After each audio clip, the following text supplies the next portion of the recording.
L'Associació de Veïns de Sant Genís denuncia l'estat d'abandonament en què es troba l'antic camp de futbol de Sant Genís dels Agudells. Fins fa pocs mesos en aquest camp encara hi entrenava el club de futbol UE Sant Genís Penitents, que ara disposa d'un camp a tocar de la Ronda de Dalt.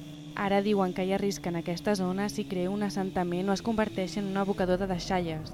De fet, una família ja ha ocupat un mòdul que feia la funció de vestidors. Segons alguns veïns, els ocupants de la zona fan foc per cuinar i tiren petards per espantar els porcs senglars que s'apropen, fet pel qual temen que es pugui produir un incendi.